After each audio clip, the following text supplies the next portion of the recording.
मई का महीना शुरू हो गया था। मेरे स्कूल में बच्चों के टर्म एग्ज़ाम चल रहे थे। उन दिनों घर में शादी की चर्चाएं चल रही थी। अभी पिछले महीने ही करीब 8-10 माह पूर्व का मेरा तय हुआ रिश्ता टूट गया था, जिसकी वजह अचानक से उनकी बढ़ी हुई मांगे थी। मेरे पिताजी दहेज शब्द के सख्त खिलाफ थे। उनका मानना था मैंने अपनी बेटियों को पढ़ा लिखा कर इस काबिल बना दिया है कि ये अपनी योग्यता और प्रतिभा के बल पर अपनी ससुराल को रोशन करें, ना कि पिता के दिए दहेज से। हम 4 बहनें हैं, सभी उच्च शिक्षित सरकारी नौकरी में हैं। मैं भी खुद सरकारी स्कूल की शिक्षिका हूँ, लेकिन समाज में आज भी दहेज जैसी कुप्रथा दावानल की तरह बढ़ती जा रही है। पिताजी ने यह कहकर शादी से इनकार कर दिया था कि जिस घर में मेरी बेटी से ज़्यादा उसके साथ आए दहेज की अहमियत हो, उस घर में मुझे अपनी बेटी नहीं देनी। उस रोज़ गर्मी ज़्यादा होने की वजह से मेरे सिर में सुबह से ही दर्द हो रहा था। रही सही कसर कैंसिल हो चुके रिश्ते वाले लड़के की माँ के फ़ोन ने कर दी।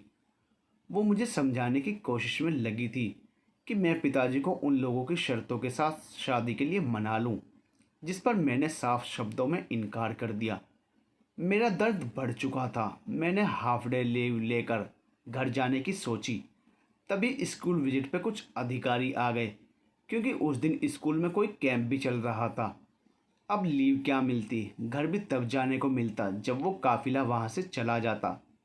प्रिंसिपल ने लीव देने से साफ इनकार कर दिया था। इनको भी अभी टपकना था। मैंने गुस्से में बड़बड़ाते हुए एक बार उन लोगों की तरफ देखा। तब मैंने नोटिस किया कि उनमें से एक शख्स, जो दिखने में खाते पीते अच्छे घर का सुदर्शन युवक लग रहा था, वो बड़ी तन्मयता से मुझे ही देख रहा था। देख तो ऐसे रहा है जैसे जिंदगी में पहली दफ़ा लड़की देखी हो। मेरा बिगड़ा मूड और ज़्यादा ख़राब हो गया। उसके बाद वो लोग जितनी देर वहाँ रहे, उस शख्स की निगाह बार बार मुझसे ही टकराती रही। उनके जाते ही मैंने चैन की सांस ली और प्रिंसिपल से इजाज़त लेकर फ़ौरन घर को निकल गई। उस वाक्य को गुजरे 2 दिन बीत चुके थे। मेरे दिमाग से वो सब कुछ निकल चुका था। तभी तीसरे दिन जब मैं लीव लेकर घर पे थी, तब मेरे फ़ोन पर एक कॉल आती है। नंबर मेरे लिए अजनबी था।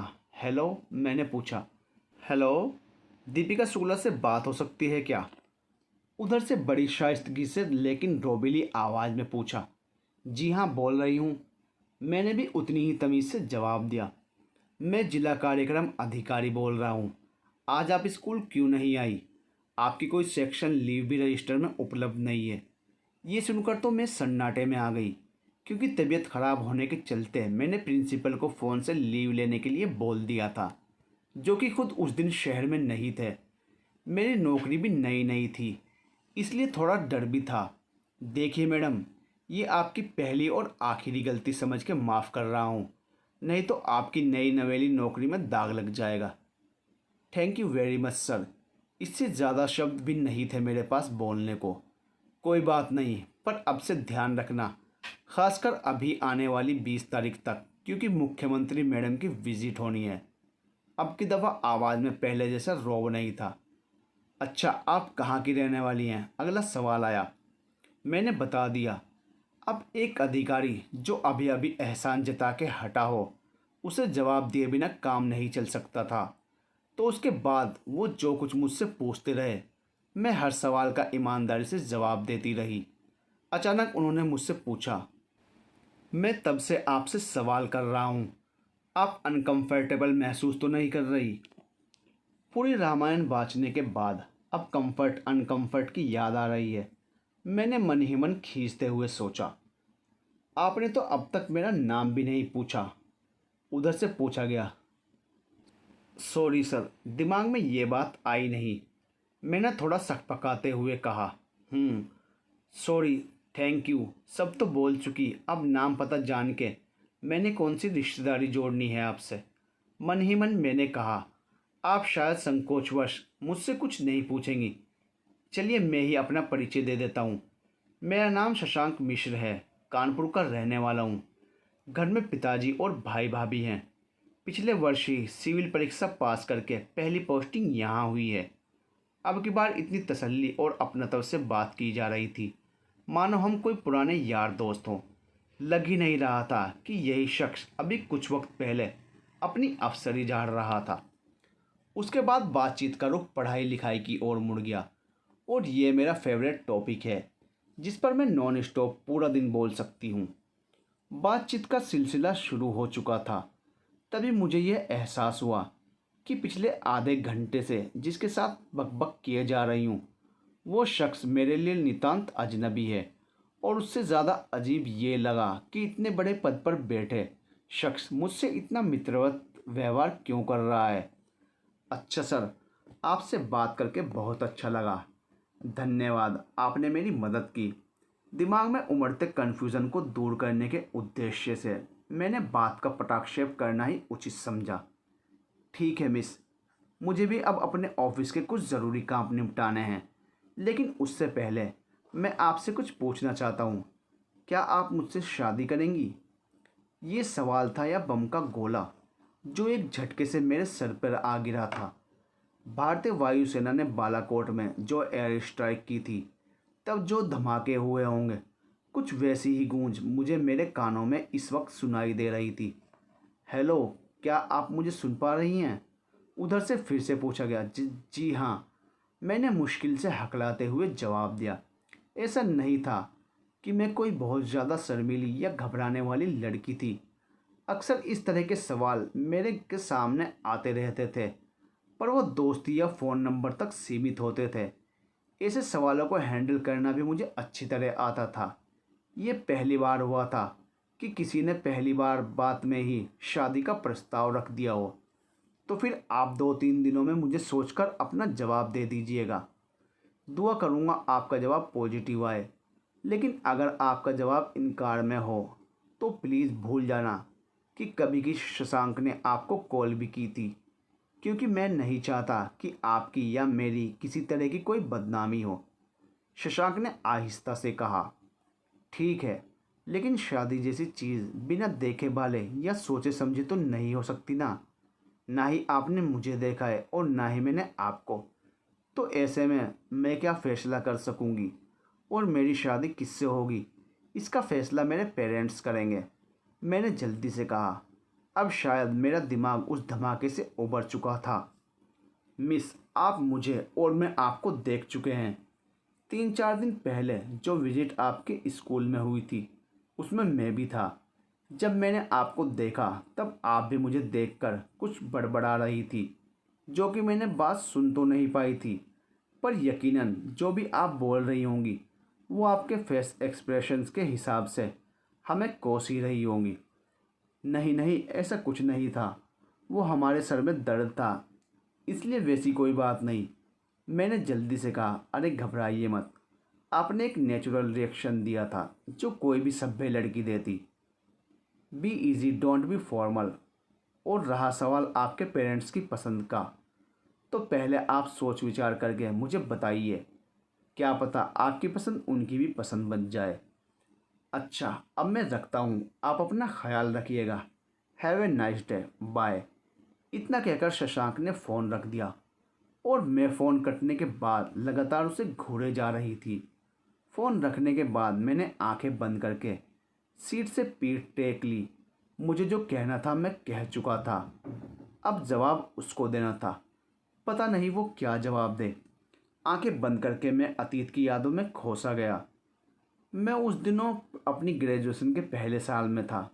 बचपन से सिविल सेवा में जाने का सपना देखा था, जिसके लिए अब असल मेहनत करनी थी, जो कि मैं कर भी रहा था। कोचिंग, सेल्फ स्टडी सब कर रहा था। उस दिन सुबह मैं कोचिंग के लिए लेट हो गया था। भागते भागते मैंने ऑटो पकड़ा। उस ऑटो में एक महिला और मेरी हमउम्र एक लड़की बैठी थी। महिला किसी संभ्रांत परिवार की लग रही थी। उसका बैग जिस तरह रखा था, वो उन्हें बैठने में दिक्कत दे रहा था। वो उसे ठीक करने की कोशिश कर रही थी, लेकिन कर नहीं पा रही थी। मैंने थोड़ा कोशिश करके उनका बैग एडजस्ट कर दिया। थैंक यू बेटा, महिला ने मुस्कुराकर मुझसे कहा। कोई बात नहीं आंटी, मैंने भी उसी मुस्कान के साथ उन्हें जवाब दिया। पढ़ते हो बेटा? आंटी ने अगला सवाल किया। जी आंटी, बीएससी फर्स्ट ईयर में हूँ, मैंने जवाब में कहा। मेरी बेटी भी फर्स्ट ईयर में है, उन्होंने लड़की की तरफ इशारा करते हुए कहा। इस पर लड़की ने एक उचटती सी निगाह मुझ पर डाली और फिर वापस खिड़की से बाहर देखने लगी। मैंने भी नज़र भर से उसकी तरफ देखा, लेकिन फिर जैसे मेरी नज़र वापस पलटना ही भूल गई। सुबह की हल्की हल्की धूप उसके चेहरे पर पड़ रही थी, जिसमें उसका चेहरा दमक रहा था। उसके खिले खिले चेहरे पर मेकअप नाम की कोई चीज़ मौजूद नहीं थी। मैं उन लड़कों में नहीं था जो किसी भी लड़की को देखकर फिसल जाते हों, लेकिन पहली बार मुझे किसी लड़की को देखकर उसको बार बार देखने को दिल कर रहा था। अब कानपुर कितना बदल गया है, हमारे ज़माने में यहाँ कुछ नहीं था। आंटी की आवाज़ ने मेरी तंद्रा भंग की। जी आंटी, लगता है अब आप कानपुर में नहीं रहती, मैंने उन्हें जवाब दिया। हाँ बेटा, यहाँ मेरा मायका है, मैं तो आगरा में रहती हूँ। दूरी ज़्यादा होने की वजह से जल्दी आना नहीं हो पाता, आंटी थोड़ा उदास होते हुए बोली। आगरा तो बहुत खूबसूरत शहर है, वहाँ ताजमहल जो है, मेरी बड़ी ख्वाहिश थी आगरा देखने की। मैंने आह भरते हुए कहा। तो कभी आना घूमने, आंटी ने कहा। इतनी देर में एक बार भी उस लड़की ने मेरी तरफ देखने की कोशिश नहीं की थी, जिस पर मैं अंदर ही अंदर झल्ला रहा था। वो लगातार बाहर देख रही थी, जिसे पता नहीं बाहर कौन से खूबसूरत नज़ारे दिख रहे हों। मेरा स्टॉप आ चुका था, मुझे ना चाहते हुए भी उतरना पड़ा। उतरने के बाद भी उस लड़की का चेहरा मेरे दिल दिमाग से हट नहीं रहा था। फिर मैंने सिर झटक के अपनी कोचिंग की ओर कदम बढ़ा दिए। रात को जब स्टडी से फ्री होकर सोने के लिए लेटा, तो छम से उस ऑटो वाली लड़की का चेहरा मेरी नज़रों में घूम गया। वो मेरी तरफ देखे बिना ही मेरा सब कुछ लूट ले गई थी। अपनी सोच पर खुद मुझे भी हंसी आ रही। अगले दिन सब कुछ भूलकर मैं फिर से पढ़ाई में डूब चुका था। आखिर मुझे सिविल सर्विसेज में जो जाना था। कॉलेज में मेरे साथ लड़कियां भी थी, पर मैं किसी से ज़्यादा करीब नहीं आ पाया। शायद मैं हर लड़की में उस ऑटो वाली लड़की को ढूंढता था। उन्हीं दिनों भाई की शादी हो गई, जिसके बाद घर वाले जल्दी ही मेरी भी शादी कर देना चाहते थे, क्योंकि मेरे पिताजी को लगता था कि सिविल सेवा ज्वाइन करके उनका बेटा हाथ से निकल जाएगा, पता नहीं कैसी लड़की से शादी कर ले। लेकिन मैं बस अपने सपने को पूरा करने में जी जान से जुटा था। जब भी शादी की बात चलती मेरे जहन में उस ऑटो वाली लड़की का चेहरा घूम जाता, फिर खुद पर हंसी आ जाती कि जिसके बारे में मैं इस तरह सोच रहा हूँ, उसको तो मेरे अस्तित्व तक का एहसास नहीं होगा, क्योंकि शायद वो खुद में ही मगन रहने वाली लड़की थी, और क्या मालूम अब तक उसकी शादी भी हो गई हो। सबसे बढ़कर वो आगरा की रहने वाली है। इसके सिवा मैं उसके बारे में कुछ भी नहीं जानता था। वो सिर्फ एक खूबसूरत एहसास बनकर हमेशा मेरे दिल दिमाग में रहने वाली थी। वो दिन मैं कभी नहीं भूल सकता जब मेरा सिविल एग्ज़ाम का रिज़ल्ट आया, क्योंकि वो दिन मेरे जीवन में सबसे बड़ी खुशी और दुख दोनों लेकर आया। मेरा चयन सिविल सर्विसेज में हो गया था। मेरे जीवन का सबसे बड़ा सपना पूरा हो चुका था। मैंने अपना लक्ष्य भेद लिया था, लेकिन उसी दिन मैंने अपने जीवन के सबसे बड़े संबल, अपनी माँ को खो दिया। मैं अंदर से टूट चुका था। अब बस अपनी जॉब के जरिए देश सेवा, समाज की सेवा करनी थी। घर परिवार, शादी, इन सब से रुचि हट चुकी थी। ट्रेनिंग के पश्चात मेरी पहली पोस्टिंग कार्यक्रम अधिकारी के रूप में आगरा में हुई। ये उसका शहर था जो मेरी कुछ ना होकर भी सब कुछ थी। क्या वो अब भी यहाँ रहती होगी? हो सकता है उसकी शादी हो गई हो और वो किसी दूसरे शहर चली गई हो। ऐसे तमाम सवालों में उलझते हुए मैं आगरा आ गया। ज़िंदगी का सबसे टफ हिस्सा शुरू हो चुका था। मैं काम में पूरी तरह डूब चुका था। खुद के लिए भी वक्त नहीं था मेरे पास। तभी मेरे साथ वो हुआ जिसकी मैंने कल्पना भी नहीं की थी। मैं एक रूटीन विजिट पर एक सरकारी स्कूल में गया था, जहां मुझे वो दिखाई दी। उसके रखरखाव और पहनावे से लग रहा था कि अभी उसकी शादी नहीं हुई है। आज भी उसका अंदाज उतना ही बेपरवाह था जितना कि पहले। उसने मेरी तरफ देखा, लेकिन मुझे उसकी आंखों में मेरे लिए पहचान की जगह चिढ़न के भाव दिखे। जैसे मेरा उसकी तरफ देखना उसको बिल्कुल भी अच्छा ना लगा हो। पर मैं फिर भी खुश था क्योंकि वो इसी शहर में थी, मेरी नज़रों के सामने। मैंने टीचर्स स्टाफ के बारे में जानकारी ली। तब पता चला उसका नाम दीपिका शुक्ला है। दिल तो कर रहा था कि उसको रोक कर पूछें कि मुझ में ऐसी क्या कमी है जो हमेशा तुम मुझे देखकर भी अनदेखा कर देती हो। पर हर पद की कुछ गरिमा होती है, और उस वक्त मैं सिर्फ शशांक नहीं, एक अधिकारी भी था और मुझे अपने कर्तव्यों का निर्वहन भी करना था। मैं सिर झटक के अपने काम पर ध्यान देने लगा। लेकिन जब रात को सोने के लिए बिस्तर पर पहुंचा तो वो मेरे ख्यालों में फिर से आ गई। आज इतने वर्षों बाद मिली है, अब इसे तब की तरह खुद से दूर नहीं जाने दूंगा। तब मैं एक कॉलेज जाने वाला एक साधारण युवक था, परंतु आज एक प्रतिष्ठित पद पर आसीन व्यक्ति हूँ। लेकिन अगर आज भी उसने मुझे इग्नोर कर दिया तब। इसी उधेड़बुन में 2-3 दिन गुजर गए। मैं समझ नहीं पा रहा था कि करूँ तो क्या करूँ। मैं हिम्मत नहीं जुटा पा रहा था कुछ करने की। 2 दिन बाद मैं फिर उसके स्कूल पहुंच गया। आज वो नहीं आई थी। मैं मन मसोस कर रह गया क्योंकि मैं उसको एक नज़र भर के देखना चाहता था। फिर औपचारिक बातचीत और विजिट के उपरांत मैंने अपने असिस्टेंट से कहा, सारे टीचर्स के नाम नंबर नोट कर लो। उसने वैसा ही किया। वापसी में उसने मुझसे पूछा, सर इस लिस्ट का क्या करना है? फ़िलहाल मुझे दे दो, देखेंगे क्या करना है। इतना कहकर लिस्ट मैंने ले ली। बार बार मेरी निगाह दीपक के नाम और फ़ोन नंबर पर चली जाती। How funny I am behaving like a college going guy. खुद के बारे में सोचकर मुझे हंसी आ गई। लेकिन फिर प्रेम का पलड़ा भारी हो गया और मैंने उसको फ़ोन करने की ठान ली। रिंग जा रही थी और मैं इस तरह नर्वस हो रहा था जिसे हाई स्कूल में पहली दफ़ा प्रैक्टिकल वाइवा देते हुए हुआ था। सर आपकी कॉफ़ी। पियोन की आवाज़ आई। सिर झटक करके मैं अतीत से वर्तमान में आ गया। अब फैसला उसको करना था। मैं तो उसको अभी ये भी नहीं कह सकता था कि मैं उसे कब से जानता था। 2 दिन का वक्त तो काटना ही था किसी भी तरह। 2 दिन किसी तरह बीते पर दीपिका की कॉल नहीं आई। मैं सोच सोच कर उलझता जा रहा था।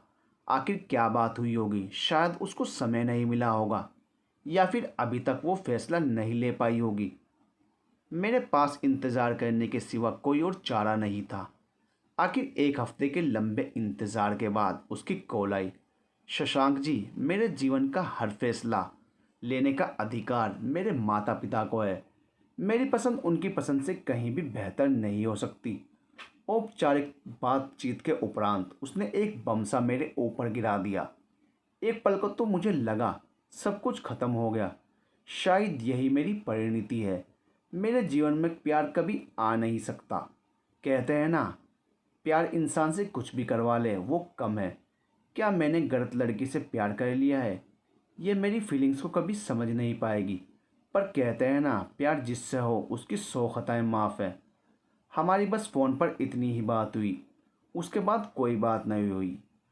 आज बड़े दिनों बाद मैंने अपना फेसबुक अकाउंट ओपन किया था। उसमें कई नोटिफिकेशन अनरीड पड़े थे। मैंने उनको देखना शुरू किया। वहाँ शशांक की फ्रेंड रिक्वेस्ट पड़ी थी। मैं यूं ही वो आईडी खोलकर देखने लगी। डिटेल से साफ था कि ये वो फ़ोन वाले शशांक ही हैं। मैंने शशांक को अब तक ठीक से देखा तक नहीं था, तो अब जब देखा तो लगा वो अच्छी शक्ल सूरत और कुलीन परिवार से हैं। कुल मिलाकर कहूँ तो उनमें वो सब गुण थे जो मध्यम वर्गीय परिवार में हर लड़की का पिता ढूंढता है। अच्छी शक्ल, अच्छा घर, अच्छी जॉब, सब कुछ तो है इनके पास। इनकी शादी के लिए तो रिश्तों की लाइन लगी होगी। फिर ये क्यों किसी लड़की के पीछे जाएंगे शादी का प्रपोजल लेकर। मैंने उठकर खुद को आईने में निहारा। मैं कोई आसमानी अप्सरा तो हूँ नहीं जो कोई ऐसे मुझ पर फिदा हो जाए।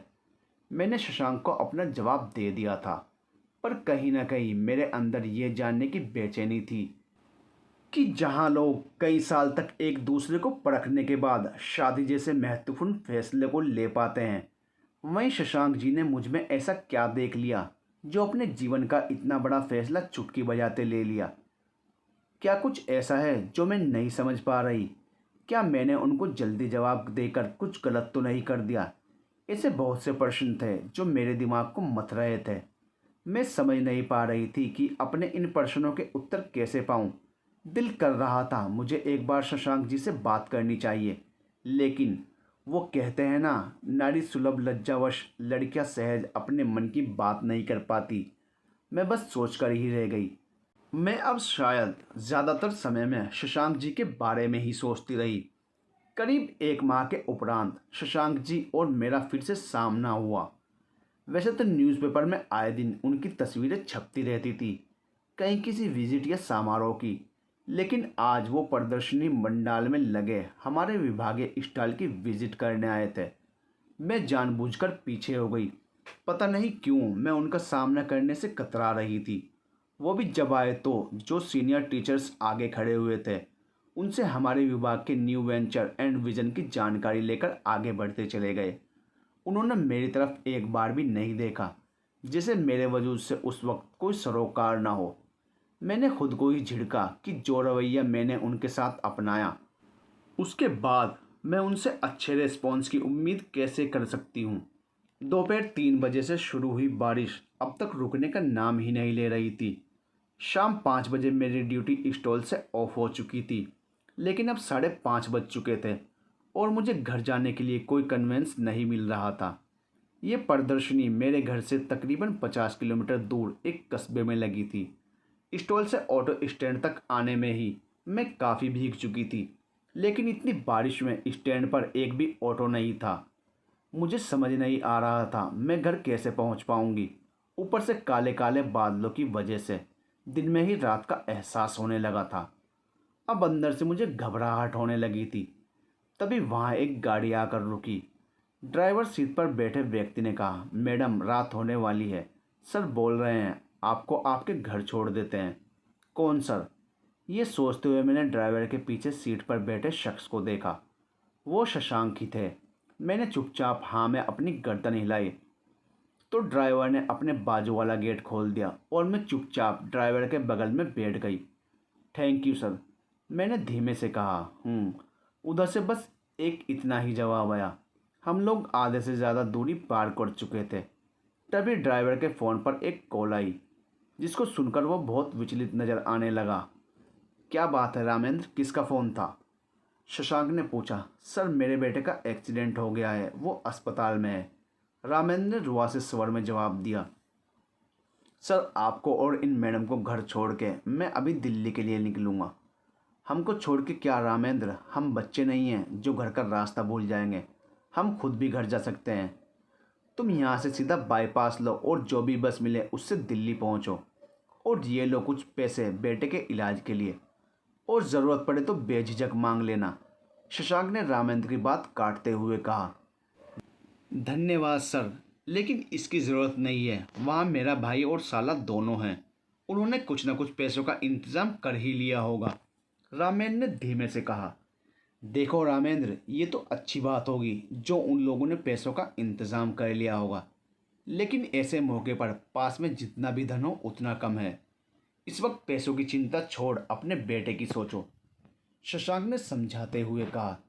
शुक्रिया सर, भगवान आपको जीवन में हर खुशी दे। पैसे लेते हुए रामेंद्र ने रुआसे स्वर में कहा। Really he is a true soul. मैं भी मन ही मन शशांक जी की तारीफ किए बिना नहीं रह सकी। तब तक हम लोग हाईवे पर आ चुके थे और किस्मत से तभी वहाँ एक बस भी आ गई, जिसे शशांक ने खुद रुकवाया और रामेंद्र को उसमें बैठाकर दिल्ली रवाना कर दिया। अब ड्राइविंग सीट पर शशांक खुद आ चुके थे।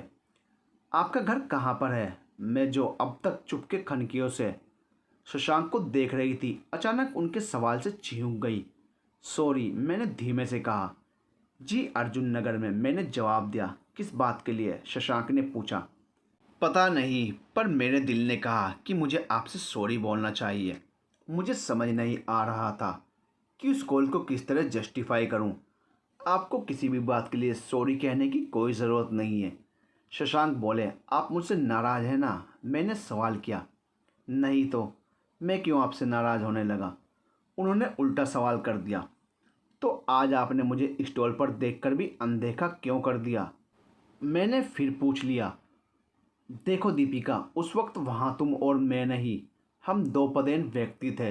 जिन्हें अपने पद प्रतिष्ठा और गरिमा का ध्यान रखना था। शशांक ने सफाई दी। उनका इस तरह मेरा नाम लेना और आपकी जगह तुम कहकर संबोधित करना मुझे बहुत अच्छा लग रहा था। एक अपनेपन का एहसास हो रहा था। रामेंद्र के लिए बस रुकवाने और उसे बस में बैठाने के चक्कर में शशांक जी भी काफ़ी भीग चुके थे। उन्हें अब लगातार छींकें आ रही थी।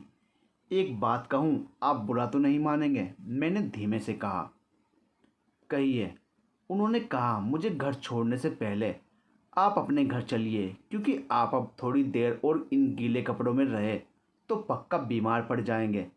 मैंने अपनी बात पूरी करते हुए कहा, नहीं नहीं, मैं ठीक हूँ। शशांक ने जल्दी से कहा, मुझे तो आप कहीं से भी ठीक नहीं लग रहे, और अगर आपको जल्दी है मुझे छोड़ने की तो शहर शुरू होते ही आप मुझे कहीं भी उतार दीजिएगा। मैं चली जाऊंगी और आप सीधे घर जाके चेंज कीजिए और एक कप गर्मा गर्म अदरक वाली चाय पीजिएगा। मैंने शशांक की बात काटते हुए कहा, मैं इस तरह आपको अकेले नहीं जाने दे सकता। शशांक ने विरोध किया। तो फिर मेरी बात मानिए और अपने घर चलिए। मैंने कहा, ठीक है। शशांक ने हार मानते हुए कहा। मैं धीमे से मुस्कुरा दी। मुझे नहीं पता मुझे क्या हो रहा था, पर मुझे शशांक का साथ अच्छा लग रहा था।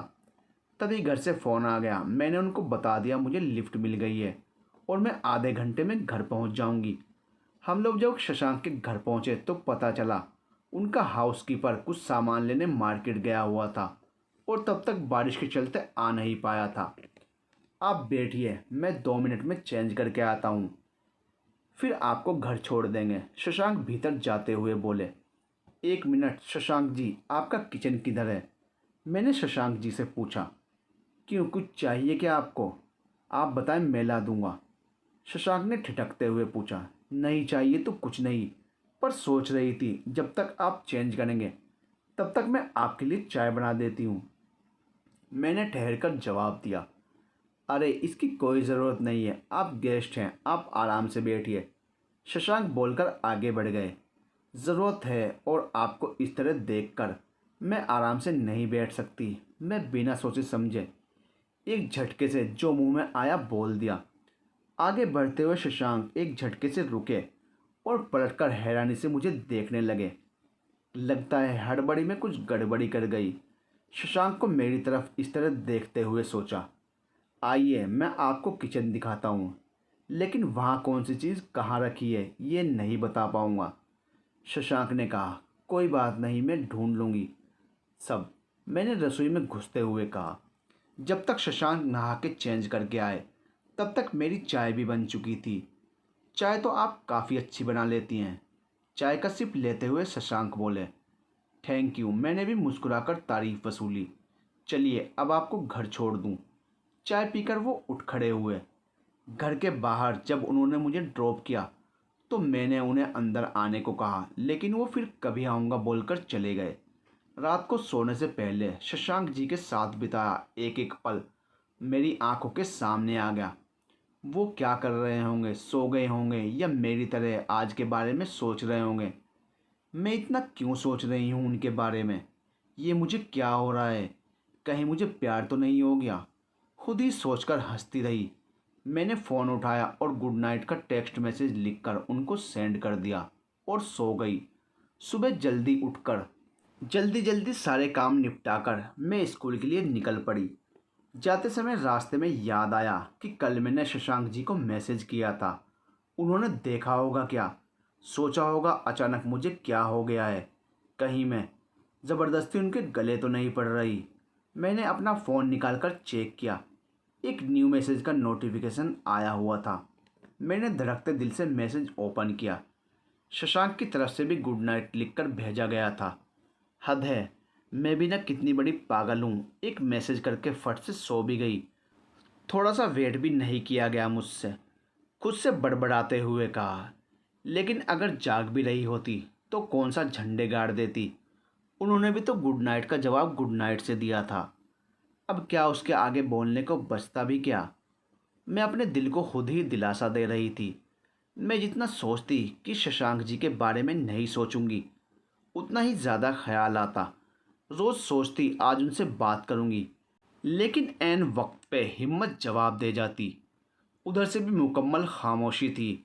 उस दिन के गुड नाइट के रिप्लाई के बाद कोई मैसेज नहीं आया था। क्या करूं क्या ना करूं कुछ समझ नहीं आ रहा था। इसी उधेड़बुन में एक हफ्ता बीत गया, पर उधर से ना कोई मैसेज आया ना कोई फ़ोन। थक हार कर मैंने ही एक अच्छा सा मोटिवेशनल मैसेज भेज दिया। उधर से कोई जवाब नहीं आया। मैसेज भेजने के 1 घंटे के अंदर कम से कम 100 बार मैंने मोबाइल चेक किया होगा, लेकिन उधर से कोई रिएक्शन रिप्लाई नहीं आया। अब मुझे खींच आने लगी थी। खुद को कुछ ज़्यादा ही बड़ा अधिकारी समझने लगे हैं। ना दे जवाब, यहाँ कौन सा कोई मरा जा रहा है। उनके जवाब के लिए खुद से ही बात करते करते पता नहीं कब नींद की वादियों में उतर गई। सुबह उठकर सबसे पहले फ़ोन ही चेक किया, लेकिन उसमें कोई मैसेज नहीं आया था। मैं खुद नहीं समझ पा रही थी कि मुझे किस बात की खींच हो रही है। मेरे मिजाज में भी कुछ चिड़चिड़ाहट आ गई थी। दोपहर को जब स्कूल से घर लौटी तो खा पी के सो गई। अभी ठीक से झपकी भी नहीं लग पाई थी कि अचानक से किसी ने मेरी पीठ पे एक हथौड़ जमा दिया। मैं हड़बड़ा के गुस्से में उठी, लेकिन सामने मौजूद इंसान को देखकर मेरा सारा गुस्सा सोडे के झाग की तरह बैठ गया। ओए कुंभकर्ण उठ, कितना सोएगी। ये मेरी बेस्ट फ्रेंड निकिता थी। अभी अभी जस्ट लेटी थी। मुझे क्या पता था कि इस चिड़ियाघर वाले इस बंदरिए को इतनी दोपहर में भी खुला छोड़ देते हैं। हम एक दूसरे से कुछ इसी अंदाज में बात करते हैं। निकिता और मैं बचपन की सहेलियाँ थी। सच कहूँ तो वो मेरी दोस्त का बॉडीगार्ड ज़्यादा थी। जहाँ मैं क्लास की टॉपर स्टूडेंट थी, वहीं निकिता एवरेज थी। लेकिन इस सब का हमारी दोस्ती से कोई लेना देना नहीं था। अभी 2 साल पहले ही उसकी शादी हुई थी और वो अपने पति के साथ मुंबई चली गई थी। अभी कल ही मायके आई थी और आज मेरे सामने बैठी थी। उसके बाद हम सहेलियों की बातें जो शुरू हुई तो कब दोपहर से शाम हो गई हमें पता भी नहीं चला।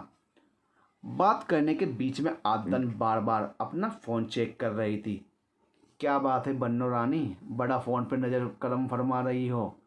कौन है वो जिसके लिए तब से बार बार फ़ोन को चेक करना पड़ रहा है। निकिता ने मजाक के अंदाज में मुझे छेड़ा। कोई नहीं है, तू भी ना पता नहीं क्या क्या सोच लेती है, मैंने शक पकाते हुए कहा। मैं जानती थी निकिता से मेरे मन की बात छुपी नहीं रह सकती थी।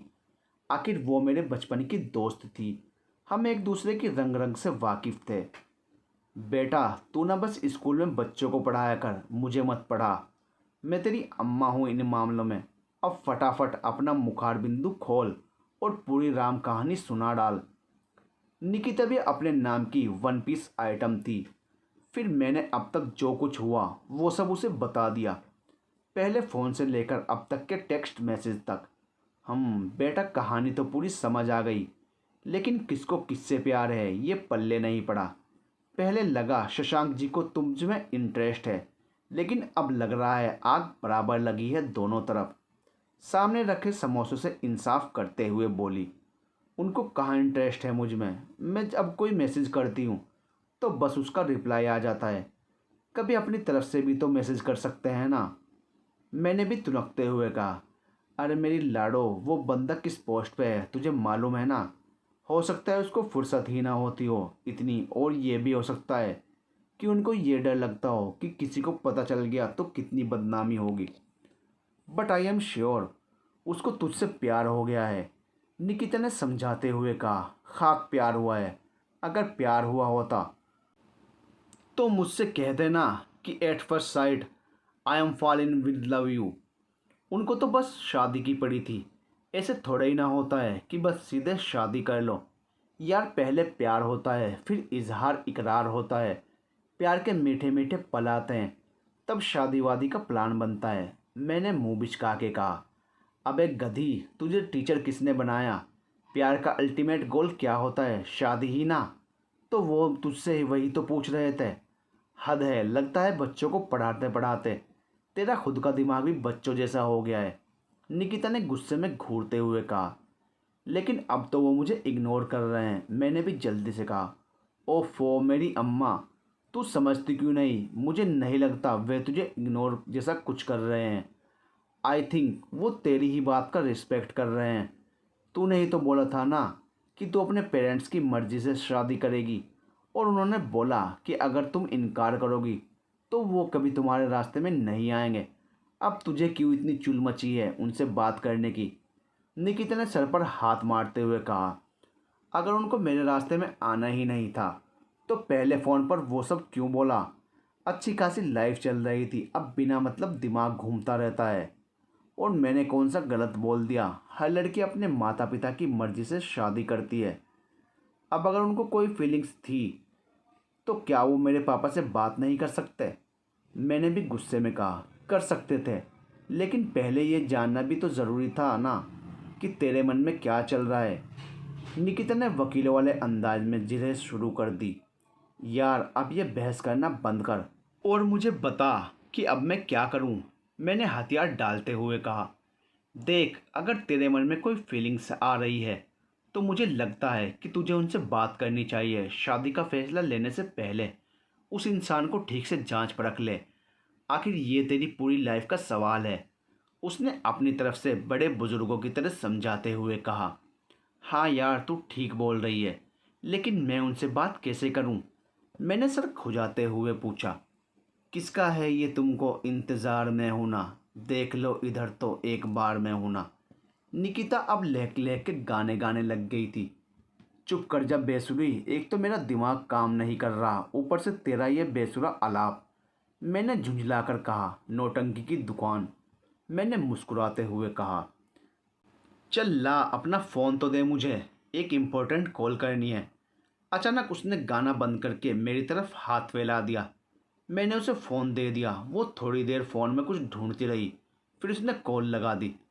हेलो शशांक जी, उसने मेरी तरफ मुस्कुराते हुए आंख मारते हुए बोला।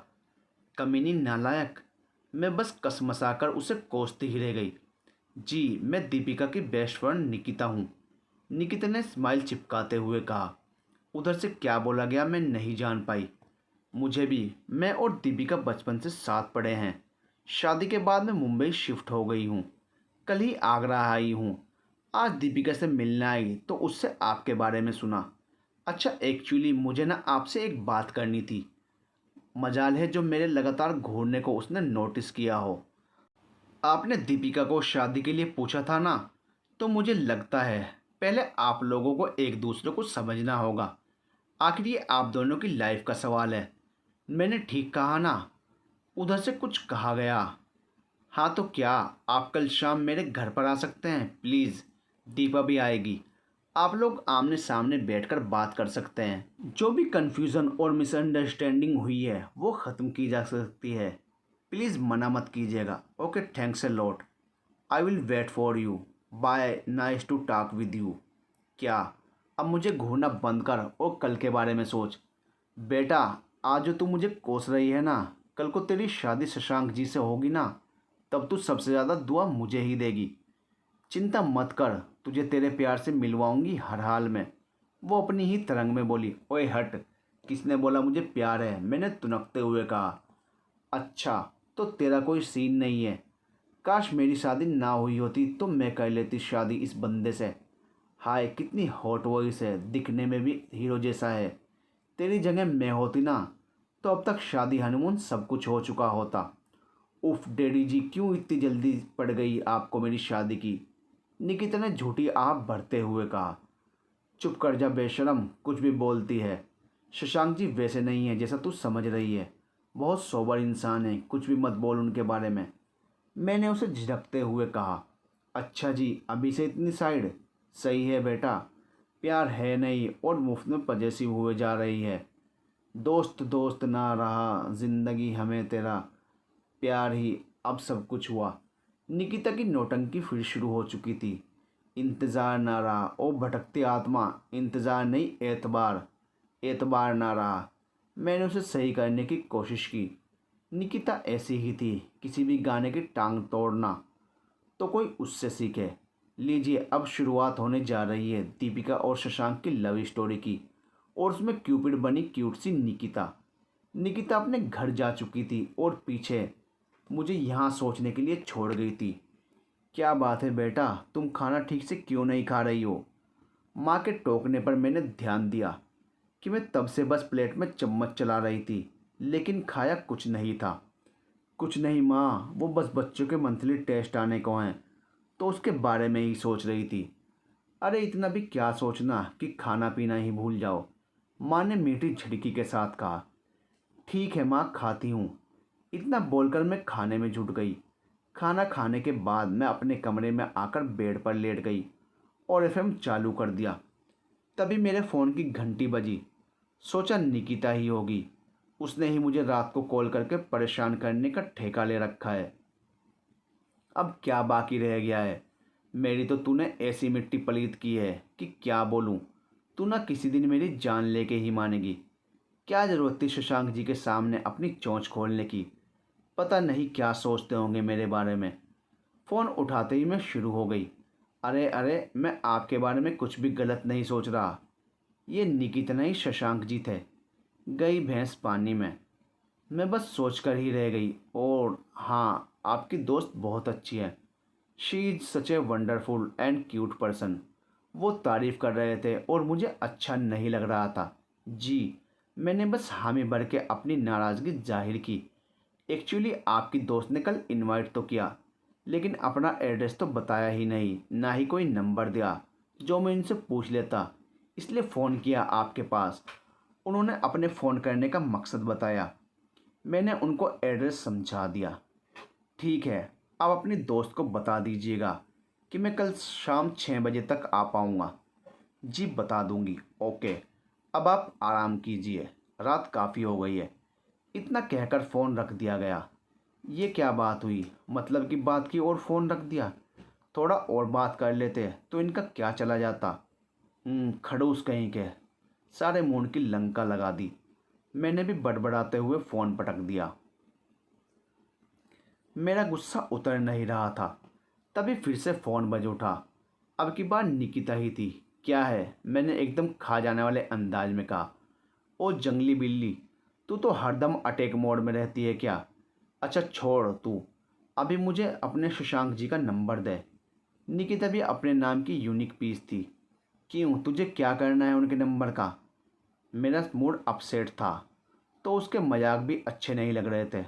वो क्या है ना, अगर तू उनसे गुलू गुलू नहीं करना चाहेगी तो मैं ही इलू इलू कर लूँगी। उधर से बड़ी अदा से कहा गया। चुप कर जा बेशरम, अपना न सही कम से कम विकास जी का तो ख्याल कर लेती। मैंने उसे लताड़ लगाते हुए कहा। हाय, वो तो मेरे फॉरएवर हैं। अच्छा सुन, कल ना सुबह लाला राम की जलेबी और भगत की बड़ई लेती आना। फिर दोपहर का सोच लेंगे क्या बनाना है, और शाम को तो तू अपने उनके लिए बनाएगी, जो उसी से हम भी काम चला लेंगे। उधर से पूरा प्रोग्राम सेट कर दिया गया। ओ मैडम, कल मैं स्कूल जाऊंगी, ये जलेबी और बड़ई खुद ही लेकर आना। मैंने साफ लाल झंडी दिखा दी थी। ओ हाँ हाँ, अगर आप कल स्कूल नहीं गई तो आने वाली नस्लें ख़राब हो जाएंगी, कस के ताना मारा गया था। ताने दे रही है, हाँ बिल्कुल दे रही हूँ। कल मम्मी पापा और भाई सब गांव जा रहे हैं। एक फंक्शन के लिए मुझे भी अपने साथ ले जाने की बात कर रहे थे, लेकिन कल तो मुझे हर हाल में अपनी हीरोइन को उसके हीरो से मिलाना था। इसलिए जानबूझकर सीढ़ियों से गिरकर खुद के चोट लगवा ली, ताकि जाना ना पड़े। मम्मी मेरी वजह से रुक रही थी, पर मैंने उनको कहा कि दीपिका को बुला लूँगी, वो मेरा ख्याल रख लेगी। अब चुपचाप सुबह आ जाना, समझी। मुझे उस पर प्यार आने लगा था। वो ऐसी ही थी, बड़े दिल वाली। अच्छा बाबा ठीक है, आ जाऊंगी। और क्या लाऊं, मैंने बड़े लाड से कहा। बस अब ज़्यादा चाशनी मत टपका। चल अब दूसरी मतलब की बात कर फटाफट, शशांक जी का नंबर दे। मैंने उनको पॉइंट कर दिया, पर एड्रेस और टाइम तो बताया ही नहीं। निकिता बोली, मेरी बात हो गई है उनसे, एड्रेस बता दिया तेरा, और वो शाम 6 बजे तक आएंगे। मैंने उसको बताया। क्या बात है मेरी बन्नो, तू तो बड़ी स्मार्ट होती जा रही है। चल फिर नंबर भी दे, निकिता ने मुस्कुराते हुए कहा। मैंने उसे नंबर दे दिया और कल के बारे में सोचकर मुस्कुरा दी। फिर कब मेरी आंख लग गई मुझे पता ही नहीं चला। खाना खाने के बाद हाउसकीपर सतीश को कॉफ़ी लाने के लिए बोलकर मैं बाहर गार्डन में आ गया। बाहर पूनम का चांद अपनी पूरी छब के साथ आसमान में विराजमान था। मौसम बदल रहा था। फिज़ा में हल्की ठंडक आ गई थी। चांद की ओर देखते हुए मैं पिछले दिनों हुए वाक्यों के बारे में सोचने लगा। क्या सचमुच वो मेरे बारे में सोचने लगी है, जैसा उसकी दोस्त ने कहा? उस दिन जब प्रदर्शनी स्टॉल पर दिखी थी तो लगा जैसे वो मुझसे ही छुपना चाहती हो। मैंने भी उसकी परेशानी समझते हुए वहाँ ज़्यादा रुकना ठीक नहीं समझा, लेकिन जब ऑटो स्टैंड पर उसे परेशान हाल खड़ा देखा तो रहा नहीं गया। सोचा ड्राइवर के साथ इसे घर भिजवा दूंगा, लेकिन हुआ कुछ और ही। जब गाड़ी में हम दोनों थे तो दिल कर रहा था कि काश ये सफ़र कभी ख़त्म ना हो।